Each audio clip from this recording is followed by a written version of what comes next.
কেমন মারছে ভাই?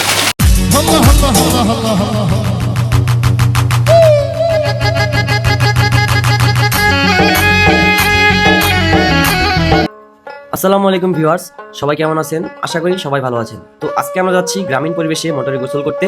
আপনারা যারা গ্রামের বাইরে শহরে থাকেন তারা হয়তো এই গ্রামীণ পরিবেশে গোসল করেন নাই।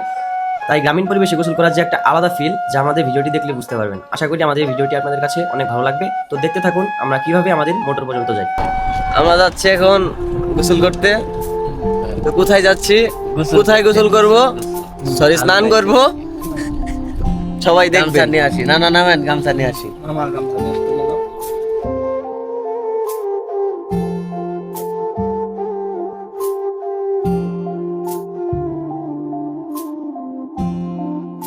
যাবো তো গোসল করতে ভাই। কোথায়? মোটরে।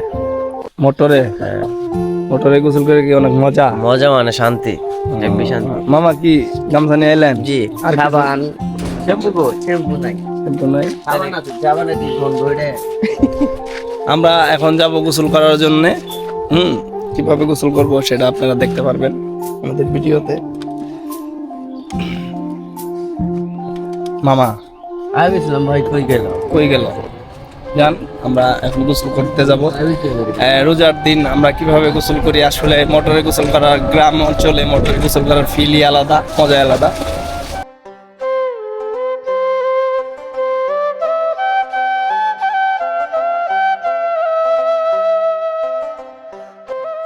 আহা কি সুন্দর গ্রামীণ পরিবেশ। গ্রামের মানুষ প্রকৃতির সাথে খুবই ঘনিষ্ঠভাবে জড়িত। তার প্রকৃতির উপর নির্ভরশীল এবং প্রকৃতির সাথে মিলেমিশে থাকে। গ্রামের পরিবেশ পাওয়া যায় শুদ্ধ বাতাস, নির্মল জল আর সবুজের সমারোহ। এই পরিবেশ মানুষের শরীর ও মনকে সুস্থ রাখে। আর গ্রামের মানুষের মধ্যে একতা ও সহযোগিতার বন্ধন খুবই দৃঢ়। বিপদ আপদে সবাই সবাইকে সাহায্য করে। আর গ্রামের অর্থনীতির বিষয় হচ্ছে, গ্রামের অর্থনীতির মূল চালিকা শক্তি হলো কৃষি। কৃষিকাজের উপর নির্ভর করে গ্রামের মানুষের জীবন জীবিকা।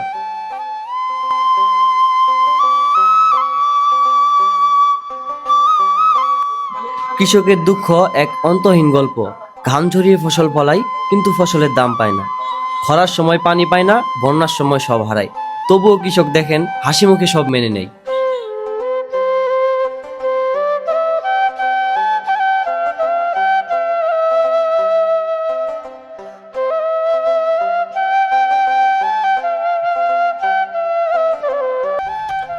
এইখানে দেখছেন ভিউটা, দেন অস্থির, মাথা নষ্ট করা ভিউ। এখানে আজকে আমাদের গোসল হবে।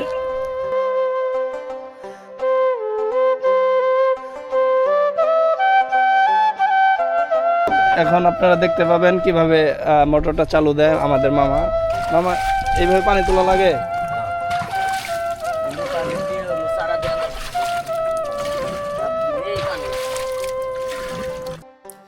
কৃষকের দুঃখের আরো কিছু কথা। সার, বীজ, কীটনাশকের দাম বেশি, কিন্তু ফসলের দাম কম।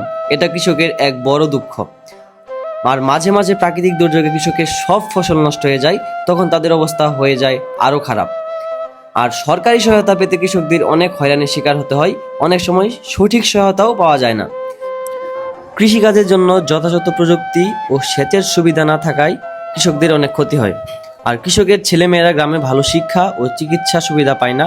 এ নিয়ে কৃষকের অনেক দুঃখ থাকে। কৃষকের আরও কিছু দিক: কৃষি পণ্যের ন্যায্য মূল্য না পাওয়া, কৃষিকাজে শ্রমিকের অভাব, কৃষি জমি বন্ধক বা বিক্রি করে দেওয়ার ভয়, কৃষি ঋণের বোঝা। এই সমস্যা কৃষকের জীবনকে করে তোলে দুর্বিষহ।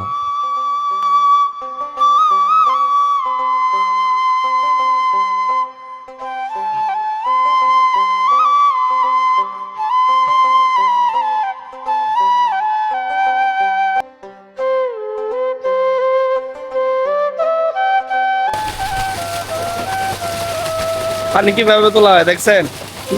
কত কষ্ট করার পরে তারপরে আমাদের মোটর থেকে পানি উঠে, দেখছেন?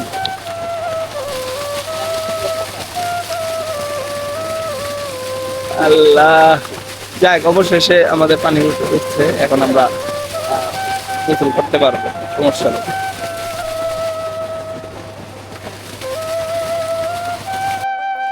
কৃষকের ফসল মাঠেই নষ্ট হয়, কেননা বাজারে নিয়ে যাওয়ার সঠিক পরিবহন ব্যবস্থা নেই। কৃষিপণ্য সংরক্ষণের জন্য আধুনিক গুদাম ঘরের অভাব, কৃষকদের জন্য বীমা সুবিধা সীমিত। কৃষকদের আয় অস্থিতিশীল, ফলে তাদের ভবিষ্যৎ অনিশ্চিত। এখন আমরা বসে আছি, গোসল করব।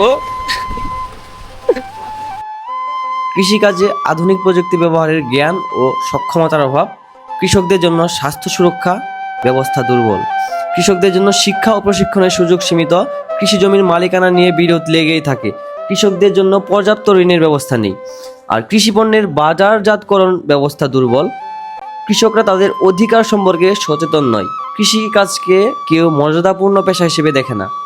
কৃষি জমি দ্রুত হারে কমে যাচ্ছে নগরায়নের কারণে, কৃষকদের জন্য আবাসন ব্যবস্থা ভালো নয়, জলবায়ু পরিবর্তনের প্রভাব কৃষিতে পড়েছে, যা বাংলাদেশের অর্থনীতিকে দুর্বল করে তুলছে।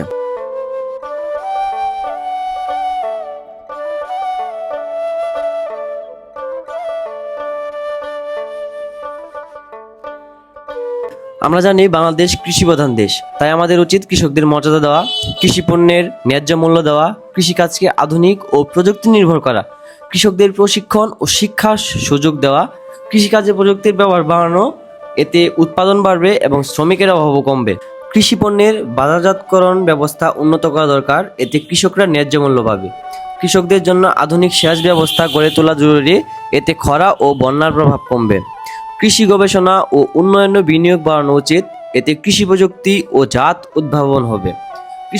কৃষিতে প্রযুক্তির ব্যবহার, ড্রোন ব্যবহার করে ফসল পর্যবেক্ষণ, স্মার্ট সেচ ব্যবস্থা, মোবাইল অ্যাপ দিয়ে আবহাওয়া পূর্বাভাস, জিপিএস ব্যবহার করে জমি মাপাবি। বাংলাদেশের কৃষি খাত থেকে উল্লেখযোগ্য পরিমাণ বৈদেশিক মুদ্রা অর্জিত হয়। 2026 সালে বাংলাদেশ থেকে প্রায় $100 কোটি বেশি কৃষিপণ্য রপ্তানি হয়েছে, যার মধ্যে প্রক্রিয়াজাত খাদ্যপণ্যের অংশই বেশি। বাংলাদেশ রপ্তানি উন্নয়ন ব্যুরোর তথ্য অনুসারে উল্লেখযোগ্য কৃষিজাত রপ্তানি পণ্য হলো পাট ও পাটজাত দ্রব্য, সুগন্ধি চাল, শাকসবজি, ফলমূল, নানা রকম মশলা, তামাক, ড্রাই ফ্রুটস ইত্যাদি। কৃষি পণ্যের রপ্তানি বাড়াতে হলে আমাদের দেশের কৃষিকে আরও বেশি উৎপাদনমুখী ও রপ্তানি বহির্মুখীকরণ করতে হবে। এছাড়া আন্তর্জাতিক মানের পরীক্ষাগার প্রতিষ্ঠা করে কৃষি পণ্যের মান নিশ্চিত করলে রপ্তানি বাড়বে ইনশাআল্লাহ। তো বন্ধুরা, আমাদের ভিডিওটি আপনাদের কেমন লাগলো অবশ্যই কমেন্ট করে জানাবেন এবং আমাদের চ্যানেলটি সাবস্ক্রাইব ও পেজটি ফলো করে রাখবেন। ধন্যবাদ। আসলে এই মোটরে গোসল করার মজা কিন্তু অন্যরকম। শৈশবের একটা যে স্মৃতি, এটা গোসল না করলে আসলে ফিল আসে না।